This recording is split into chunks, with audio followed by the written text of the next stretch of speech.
श्री गणेश महाराज जी। महाराज जी, आपके चरणों में दंडवत प्रणाम।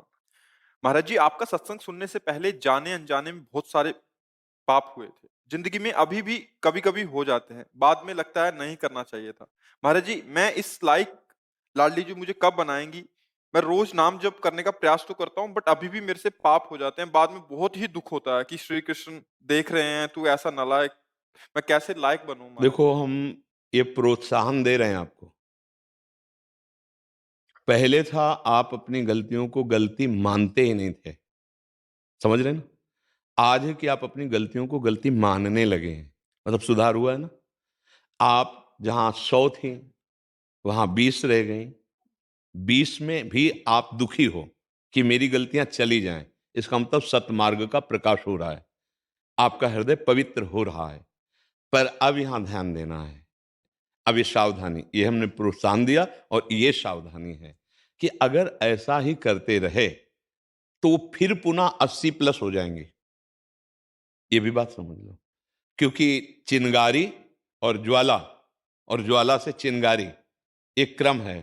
अगर चिंगारी को फूस मिल जाए और अनुकूल वायु मिल जाए तो ज्वाला बनने में देर नहीं लगती, और अगर फूस ना डाला जाए, अनुकूल वायु ना मिले तो शांत हो जाती है। अभी चिंगारी तो है ही, आप स्वीकार करते हैं कि अभी गलतियां हो जाती हैं। तो इन गलतियों के होने का जो संयोग बनता है, उन पर आप नजर कीजिए और उससे दूर हटिए। नहीं तो ज्वाला बनने में देर नहीं लगेगी। पहले तरंग आती है, फिर पूरा हृदय भर जाता है समुद्र की तरह उसी दोष से। आप थोड़ा बचे हैं, भी कदम आगे बढ़ा रहे हैं, पर आग बुझी नहीं है। नाम जप कीजिए और धर्मयुक्त भोग भोगिए। आप गृहस्थ में हो, यदि आपका ब्याह हो चुका है तो आप पाणी ग्रहण संस्कार की पद्धति के अनुसार गृहस्थ में जिए। आप दूसरी माताओं बहनों की तरफ गंदी दृष्टि रोकिए, नहीं तो बेविचारी की शुभ गति नहीं होती। हम छोड़ने पर उतारू हैं, ये बात पक्की है। हमसे चूक होगी तो अपने घर में होगी, बाहर नहीं होगी। ये बात ध्यान रखो। बाहर करना वो चूक नहीं कहा जाता, वो अपराध बनता है। किसी पर अन्य संबंधियों के प्रति दोष दृष्टि करके, भोग वासना करके वृत्ति बढ़ाना, इसे साधक नहीं कहते हैं। बहुत सावधानी। यद्यपि प्रोत्साहन इसलिए दिया कि आप 100 से 20 में आ चुके, 80 छोड़ रहे हैं, पर वो कोई खास बात नहीं, क्योंकि 20 को 100 बनने में देर नहीं लगती है।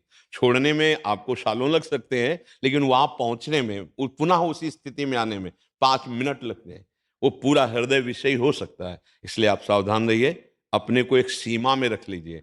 और ऐसा नहीं कि हम नहीं छोड़ सकते, आप छोड़कर दिखा रहे हैं ना अपने अंदर। आप कुछ तो छोड़ दिए ना। तो ये मन है, जब आप छोड़ने को कहोगे तो उदास होने लगेगा, ये आपका साथ देना बंद करेगा, ये आपको निराश करेगा। आप इसकी चालबाजी से हारिएगा नहीं, ये आपके अनुकूल ही बनना पड़ेगा, क्योंकि आपके बिना ये कुछ नहीं कर सकता है। और अगर इसको आपने कहीं नाम जप में लगा दिया और संयम में ले आए, तो आप जीवन मुक्तता की तरफ बढ़ जाएंगे गृहस्थ होते हुए। नहीं तो ये सबको फंसाकर भ्रष्ट ही किए हुए है। ऐसी स्थिति ला देता कि मैं भोग के बिना जी नहीं सकता। लिख लो, ऐसी स्थिति ला देगा कि मैं इस नशा के बिना, इस व्यभिचार के बिना, इस खाद्य के बिना मैं रह नहीं सकता। आप कुछ भी हो, इतना कमजोर कर देगा। आज तो कम से कम सत्संग का बल आपके अंदर जागृत हुआ कि आप लड़ना शुरू कर दिए, आप उसको परास्त करने की चेष्टा कर रहे हैं। नहीं तो ये इतना दबा देता है, उत्साहहीन कर देता है कि वो व्यक्ति, अब मैं नहीं जी सकता, अब मर भले जाऊं, मैं ये नहीं छोड़ पाऊंगा। उसके अंदर ऐसी कमजोरी पैदा कर दे। अभी तो धन्यवाद है कि आपको सत्संग के वचन पालन करने का उत्साह बचा है, नहीं तो अध्यात्म विहीन जीवन, नारकी जीवन ये मन बना देता है। तो हमें सावधान रहना है, कहीं जो हम कदम आगे बढ़ा चुके हैं फिसल कर वहीं ना पहुंच जाएं। और अगर एक बार फिसल कर वहां पहुंच गए तो दोबारा उत्साह आना बहुत कठिन होता है। लगता है यार देखो, कई महीने से हम ऐसे चल रहे थे, फिर हम भ्रष्ट हो गए, इसका मतलब हम नहीं निकल पाएंगे। फिर उन्हीं भोगों में वो प्रियता कर बैठता है। कमजोर मत बनना।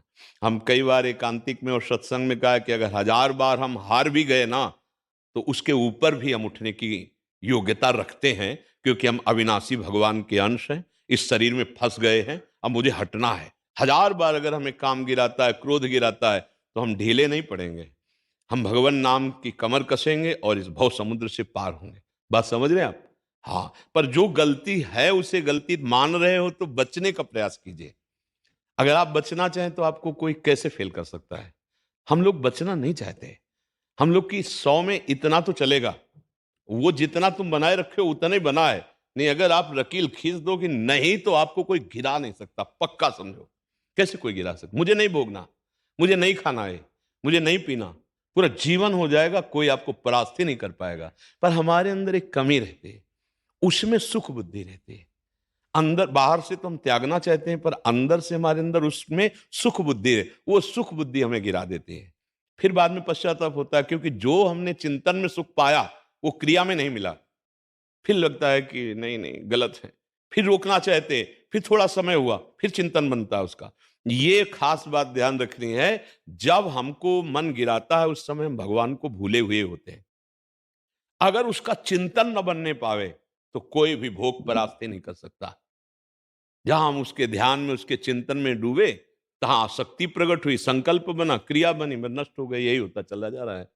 तो चिंतन को रोकने के लिए हम बार बार सबसे प्रार्थना करते हैं, कोई कठिन बात नहीं। जहां आपका गलत चिंतन होने लगे, नाम कीर्तन करने, उस समय नाम जप नहीं चलेगा, उसमें नाम कीर्तन करे। मन आपको रोकेगा, मत करो नाम कीर्तन। देखो हम तुम्हें सुख प्रदान करने वाली बात बता रहे हैं, इसका चिंतन करो, इसका संकल्प करो।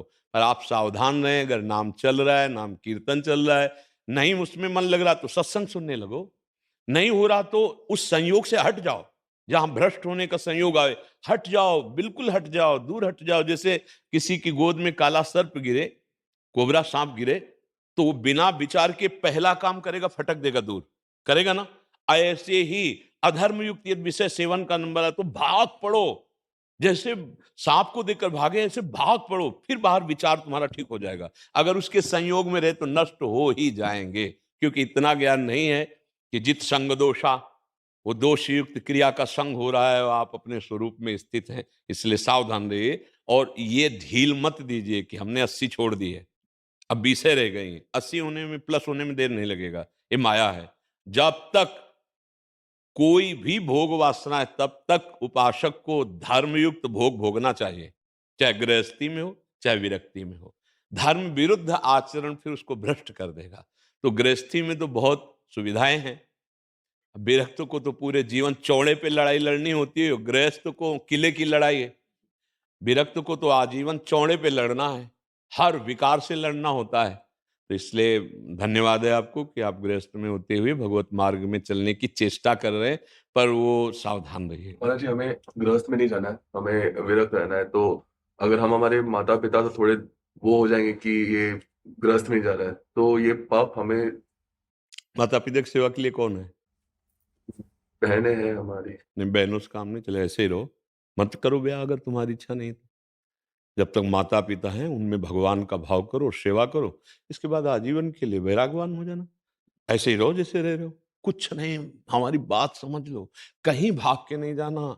कोई बाहरी परिवर्तन से भगवान नहीं मिलते, उद्देश्य के परिवर्तन से भगवान मिलते हैं। अपने माता पिता को भगवान समझ लो और उन्हीं की सेवकाई करो, और जब शरीर पूरा हो जाए तो आप आचार्य परंपरा से, किसी भी आचार्य परंपरा से वेश ले लो और भिक्षावृत्ति से जीवन निर्वाह करो। पर माता पिता की सेवा बच्चा भगवान की सेवा है।